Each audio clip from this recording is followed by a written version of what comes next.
Welcome to Praveen academy. और आज date है 7 जुलाई 2021। तो आइए देखते हैं आज के इम्पोर्टेंट करंट अफेयर्स एमसीक्यूज।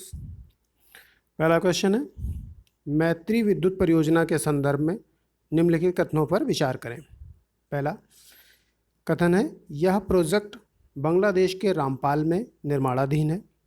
दूसरा कथन है, यह प्रोजेक्ट भारत के एनटीपीसी और बांग्लादेश के पावर डेवलपमेंट बोर्ड के बीच 50-50 का संयुक्त उद्यम है। तीसरा है, यह पासुर नदी पर स्थित जल विद्युत परियोजना है। तो बताना है कि इनमें से कौन से कथन सही हैं। तो इसमें पहला और दूसरा कथन सही है, तो आंसर सी होगा। तीसरा कथन रॉन्ग है, क्योंकि यह जल विद्युत परियोजना नहीं है। यह परियोजना पर्यावरण के अनुकूल सुपर क्रिटिकल प्रौद्योगिकी आधारित ताप विद्युत संयंत्र है। नेक्स्ट क्वेश्चन है, सफ़ेद झंडा अभियान के संदर्भ में निम्नलिखित कथनों पर विचार करें। पहला कथन है, यह अभियान मलेशिया में कम आय वाले परिवारों के कुछ निवासियों ने शुरू किया है। हैशटैग बेंड्रा पुटी, जिसका मतलब सफ़ेद झंडा है। दूसरा कथन है, इसे कोविड-19 के कारण हुए लॉकडाउन से आर्थिक तंगी का सामना करने वाले लोगों द्वारा शुरू किया गया है। तो बताना है कि इनमें से कौन से कथन सही हैं। दोनों ही कथन सही हैं। इसमें जो परिवार भूख से जूझ रहे हैं, उन्हें किसी अन्य प्रकार की सहायता की ज़रूरत है, या भूख से जूझ रहे हैं, उन्हें घर के बाहर अपने सफ़ेद झंडा लहराने या सफ़ेद कपड़े का टुकड़ा रखने के लिए प्रोत्साहित किया जा रहा है। इसके अलावा सफ़ेद झंडे के साथ साथ काला झंडा आंदोलन भी है, जो मलेशियाई सरकार के प्रति असंतोष व्यक्त करने के लिए है। आंदोलन यहाँ के प्रधानमंत्री मोहिउद्दीन यासीन के इस्तीफे की मांग कर रहा है, क्योंकि यहाँ पे 1 जून को दोबारा फिर से लॉकडाउन लगाया गया था, जिसके कारण लोग काफ़ी आर्थिक तंगी का सामना कर रहे हैं यहाँ पे। नेक्स्ट क्वेश्चन है, हाल ही में पेरू और दक्षिण अमेरिका के अन्य देशों में SARS-CoV-2 कोरोना वायरस का नया वेरिएंट देखा गया है। उसका नाम क्या है? Alpha, beta, gamma, lambda. Answer D है, लैम्डा उसका नाम है। नया वेरिएंट आ गया ये कोरोना का, जो कि पेरू और दक्षिण अमेरिका में विशेष रूप से प्रभावी रहा है। निपुण भारत कार्यक्रम के संदर्भ में निम्नलिखित कथनों पर विचार करें। यह शिक्षा मंत्रालय के द्वारा शुरू की गई एक पहल है। दूसरा कथन है, इसे स्कूल शिक्षा और साक्षरता विभाग द्वारा क्रियान्वित किया जाएगा। और तीसरा है, यह कार्यक्रम 3 से 14 वर्ष के बच्चों की सीखने संबंधी ज़रूरतों को पूरा करेगा। तो बताना है कि कौन से कथन सही हैं। पहला और दूसरा कथन सही है, तीसरा कथन रॉन्ग है। आंसर सी होगा, क्योंकि यह कार्यक्रम 3 से 9 वर्ष के बच्चों के सीखने की ज़रूरतों को पूरा करने के लिए है, ना कि 3 से 14। इसके अलावा यह कार्यक्रम बच्चों को प्राथमिक कौशल प्रदान करेगा। नेक्स्ट क्वेश्चन है, हाल ही में किस देश को WHO के द्वारा मलेरिया मुक्त होने का प्रमाण पत्र प्रदान किया गया है? पहला चीन, दूसरा माली, तीसरा नेपाल, चौथा नाइजीरिया। सही आंसर इसका ए है, चीन है। इसके अलावा 2021 में ही अल साल्वाडोर को WHO ने मलेरिया मुक्त किया था। इसके अलावा 2019 में अल्जीरिया को मलेरिया मुक्त किया था। और कैसे इसको किसी देश को किसी बीमारी से मुक्त घोषित किया जाता है? तो किसी देश के द्वारा अगर 3 वर्षों तक उस संक्रमण से संबंधित या वो जो बीमारी फैली है वो 3 वर्षों तक उसके केसेस नहीं मिलते हैं, तो WHO के द्वारा उस देश को उस बीमारी से मुक्त घोषित कर दिया जाता है। नेक्स्ट क्वेश्चन है, हरित धारा के संदर्भ में निम्नलिखित कथनों पर विचार करें। यह मवेशियों से होने वाले उत्सर्जन में 17 से 20% तक की कमी कर सकता है। दूसरा कथन है, यह मवेशियों में दूध का उत्पादन भी बढ़ा सकता है। तीसरा, यह एक एंटी मैथनोजेनिक फीड सप्लीमेंट है, जो टैनिन रिच पौधों पर आधारित स्रोतों से तैयार किया गया है। तो बताना है कि इनमें से सही कथन कौन से हैं। तो तीनों ही सही कथन है, आंसर डी है। टैनिन कड़वे और कसैले रासायनिक यौगिकों वाले उष्णकटिबंधीय पौधों को आमाशय, रूमेड़ जिसको कहते हैं, या जुगाली करने वाले पशुओं का जो पहला पेट होता है, उसमें से प्रोटोजोआ को मुक्त करने के लिए जाना जाता है इसको, और इसे भारतीय कृषि अनुसंधान परिषद के द्वारा विकसित किया गया है। हरित धारा हाइड्रोजन निर्माण के लिए जिम्मेदार जो प्रोटोजोआ रोगाणु होते हैं उनको नष्ट कर देता है, और इससे जो मीथेन का उत्सर्जन होता है इनके द्वारा बहुत ज़्यादा वो कम हो जाएगा। नेक्स्ट क्वेश्चन है, डिस्क्रीट ऑरोराज, विच्छिन्न ज्योति के संदर्भ में निम्नलिखित कथनों पर विचार करें। पहला है, यह पृथ्वी के उत्तरी ध्रुव के समीप देखी जाती है। दूसरा, यह रात्रि के समय मंगल ग्रह के चारों ओर भी देखे जाते हैं। और तीसरा है, यह हाल ही में इस ज्योति का चित्र संयुक्त अरब अमीरात के होप अंतरिक्ष यान द्वारा भेजा गया है। तो बताना है कि इनमें से सही कथन कौन से हैं। तो आंसर डी है, अर्थात दूसरा और तीसरा कथन सत्य है। पहला कथन रॉन्ग है, क्योंकि यह पृथ्वी पर जो उत्तरी ध्रुव है वहाँ पे उत्पन्न नहीं होती है, बल्कि चंद्रमा पे उत्पन्न होती है विच्छिन्न ज्योति।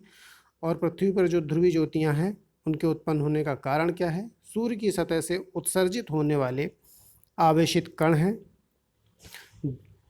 जो जब ये पृथ्वी के वायुमंडल में, जिन्हें सौर पवन कहते हैं, जब ये पृथ्वी के वायुमंडल में प्रवेश करते हैं तो ध्रुवीय ज्योति या अरोरा का निर्माण करते हैं। और उत्तरी ध्रुव पर जो ज्योति होती है उसको अरोरा बोरियालिस कहते हैं, और दक्षिणी जो ध्रुव है उस पर इस ज्योति को अरोरा ऑस्ट्रेलिस कहते हैं। नेक्स्ट क्वेश्चन है, न्यू आईटी रूल्स 2021 के संदर्भ में निम्नलिखित कथनों पर विचार करें, जिन्हें 26 मई से लागू कर दिया गया है। देश भर में over the top OTT platforms और डिजिटल पोर्टलों द्वारा एक शिकायत निवारण प्रणाली गठित करना अनिवार्य किया गया है, जो कि उपयोगकर्ता के लिए सोशल मीडिया का दुरुपयोग करने वाले के खिलाफ शिकायत दर्ज कराने हेतु आवश्यक है। दूसरा है, महिलाओं की गरिमा के खिलाफ शिकायतें या यौन कृत्य का प्रदर्शन करने वाली सामग्री है तो उसे 24 घंटे के भीतर हटाना होगा। तीसरा है, समाचार प्रकाशकों के लिए विनियमन के 3 स्तर होंगे, एक स्वयं, दूसरा स्वनिवृत्त सेवानिवृत्त न्यायाधीश या प्रतिष्ठित व्यक्ति की अध्यक्षता में एक स्वनियामक निकाय गठित करना, तीसरा सूचना और प्रसारण मंत्रालय के द्वारा निगरानी। तो बताना है इनमें से कौन से कथन सही हैं। आंसर डी है, तीनों ही कथन सत्य हैं। नेक्स्ट क्वेश्चन है, धारा 66A के संदर्भ में निम्नलिखित कथनों पर विचार करें। पहला है, कंप्यूटर या किसी अन्य संचार उपकरण के माध्यम से आपत्तिजनक संदेश भेजे जाने पर सजा को परिभाषित करती है यह धारा। दूसरा कथन, इसके तहत दोषी व्यक्ति को अधिकतम 3 साल की जेल और जुर्माना हो सकता है। और तीसरा, इसे सुप्रीम कोर्ट के द्वारा 2015 में श्रेया सिंघल बनाम भारत संघ मामले में असंवैधानिक घोषित करके निरसित कर दिया गया था। तो बताना है कि इनमें से कौन से कथन सही हैं। तो आंसर डी है, तीनों ही कथन ये सही हैं। अभी हाल ही में सुप्रीम कोर्ट ने एक नोटिस जारी किया है केंद्र सरकार को, क्योंकि ये धारा निरसित किए जाने के बावजूद सुप्रीम कोर्ट द्वारा अभी भी इसका इस्तेमाल किया जा रहा है। कई सारे केसेस कोर्ट में पेंडिंग हैं जिन पे मुकदमा चल रहा है इस धारा के तहत। नेक्स्ट क्वेश्चन है, सिंधु जल संधि के संदर्भ में निम्नलिखित कथनों पर विचार करें। भारत और पाकिस्तान ने 1970 में इस पर हस्ताक्षर किए, जिसमें विश्व बैंक एक मध्यस्थ था। दूसरा, इसके तहत 3 पूर्वी नदियों रावी, सतलज और व्यास का जल भारत को आवंटित किया गया। तीसरा, सिंधु, झेलम और चिनाब का जल पाकिस्तान के लिए निर्धारित किया गया तथा इन नदियों में भारत को 20% जल प्राप्त होगा, पाकिस्तान को 80%। तो बताना है इनमें से कौन से कथन सही हैं। तो आंसर इसका डी है, दूसरा और तीसरा कथन सही है। पहला कथन रॉन्ग है, क्योंकि ये समझौता 1960 में हुआ था, ना कि 70 में, और इसके द्वारा एक स्थायी सिंधु आयोग की स्थापना की गई थी, जो कि विवादों से संबंधित जो भी समझौते होते हैं न्यायालयों के द्वारा उनको लागू करता है, जिसमें एक कमिश्नर भी नियुक्त किया जाता है। तो इस तरीके हमारा करंट अफेयर्स कंप्लीट हुआ। आइए चलते हैं, क्विक रिवीजन कर लेते हैं। पहला क्वेश्चन हमारा मैत्री विद्युत परियोजना से संबंधित था, जो बांग्लादेश के रामपाल में निर्माणाधीन है और भारत की एनटीपीसी और बांग्लादेश के जो पावर डेवलपमेंट बोर्ड है उसका ये संयुक्त उद्यम है। इसके अलावा यह एक ताप विद्युत परियोजना है और इसमें सुपर क्रिटिकल प्रौद्योगिकी का इस्तेमाल किया गया है। इसके बाद सफ़ेद झंडा अभियान की बात की थी, जिसको मलेशिया में चलाया जा रहा है, जो आर्थिक तंगी से परेशान है कोविड-19 के कारण, लॉकडाउन लगने से उनके द्वारा। और इसके तहत एक काला झंडा अभियान भी चल रहा है मलेशियाई सरकार के प्रति असंतोष व्यक्त करने के लिए। और वहाँ के प्रधानमंत्री कौन है? मोहिद्दीन यासीन, जिनके इस्तीफे की मांग भी चल रही है इसके तहत। इसके अलावा कोरोना वायरस का एक नया वेरिएंट देखने में भी आया है, और वो कहाँ देखा गया है? पेरू और दक्षिण अमेरिका में सबसे ज़्यादा, और इसका नाम है लैम्डा। नेक्स्ट था निपुण भारत कार्यक्रम। तो ये भारत में इसका क्या उद्देश्य है? तो यह शिक्षा मंत्रालय के द्वारा शुरू किया गया है, और इसे स्कूल शिक्षा और साक्षरता विभाग के द्वारा क्रियान्वित किया जाएगा। यह कार्यक्रम 3 से 14 नहीं, 3 से 9 वर्ष के बच्चों को सीखने की ज़रूरतों को पूरा करेगा।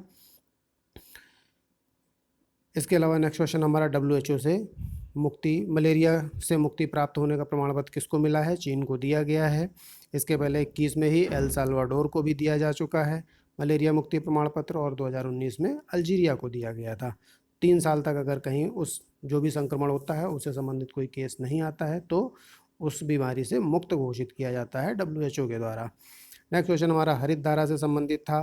तो ये क्या है? ये एक मेथेनोजेनिक फीड सप्लीमेंट है, और इससे मवेशियों में दूध उत्पादन बढ़ेगा, और साथ ही मीथेन का जो उत्सर्जन है वो 20% तक कम हो जाएगा इससे। इसको किसने विकसित किया है? भारतीय कृषि अनुसंधान परिषद ने इसको विकसित किया है, और यह हाइड्रोजन निर्माण के लिए जिम्मेदार जो प्रोटोजोआ होते हैं उन रोगाणुओं को नष्ट कर देता है। नेक्स्ट क्वेश्चन हमारा डिस्क्रीट ऑरास से संबंधित था, विच्छिन्न ज्योति जिसको कहते हैं। तो यह पृथ्वी के उत्तरी ध्रुव के समीप नहीं देखी जाती, ये रॉन्ग था। यह रात्रि के समय मंगल ग्रह के चारों ओर देखे जाते हैं। इसके अलावा इस ज्योति का चित्र अभी संयुक्त अरब अमीरात का जो होप मिशन था, भेजा गया था, होप अंतरिक्षयान मंगल ग्रह पर, उसके द्वारा ये चित्र भेजा गया है।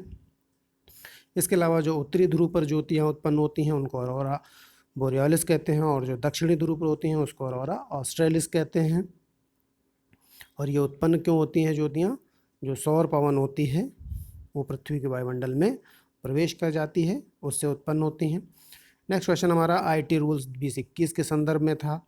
तो इसमें जो भी OTT प्लेटफॉर्म्स हैं और डिजिटल पोर्टल हैं उनके द्वारा एक शिकायत निवारण प्रणाली बनाने की बात की गई कि ये अनिवार्य किया गया है। इसके अलावा महिलाओं के खिलाफ, उनकी गरिमा के खिलाफ कोई शिकायतें या यौन कृत्य प्रदर्शन करने वाली सामग्री है उसको 24 घंटे में हटाना होगा। इसके अलावा विनियमन के लिए जो समाचार प्रकाशक हैं उनके विनियमन के 3 स्तर इसमें बताए गए हैं कि एक स्वनिकाय बनाए, और एक दूसरा किसी सेवानिवृत्त न्यायाधीश या प्रतिष्ठित व्यक्ति की अध्यक्षता में एक नियामक बनाए। इसके अलावा तीसरा है सूचना प्रसारण मंत्रालय के द्वारा निगरानी। ये सभी सही हो गए। इसके अलावा धारा 66 के बारे में बात की थी, जो कंप्यूटर या किसी संचार उपकरण के माध्यम से आपत्तिजनक संदेश भेजने से संबंधित था, और इसमें सज़ा की बात की गई थी कि 3 साल सज़ा और जुर्माना हो सकती है, 3 साल जेल होगी। और सुप्रीम कोर्ट के द्वारा 2015 में इसको असंवैधानिक घोषित किया गया था, किसमें? श्रेया सिंघल बनाम भारत संघ मामले में। लेकिन अभी भी इसका इस्तेमाल हो रहा है कोर्ट में, इसलिए सुप्रीम कोर्ट ने केंद्र को एक नोटिस जारी किया है। नेक्स्ट क्वेश्चन हमारा सिंधु जल संधि के संदर्भ में था। तो ये भारत और पाकिस्तान के बीच 1970 में नहीं 1960 में हस्ताक्षरित हुआ, जिसमें विश्व बैंक एक मध्यस्थ है। इसके अलावा जिसमें 3 पूर्वी नदियाँ थीं, रावी, सतलुज और ब्यास, इनका जल भारत को आवंटित किया गया। इसके अलावा सिंधु, झेलम और चिनाब का जो जल है वो पाकिस्तान को निर्धारित किया, जिसमें भारत 20% यूज़ कर सकता है। तो ये इस तरीके हमारा क्विक रिवीजन कंप्लीट हुआ। Thank you.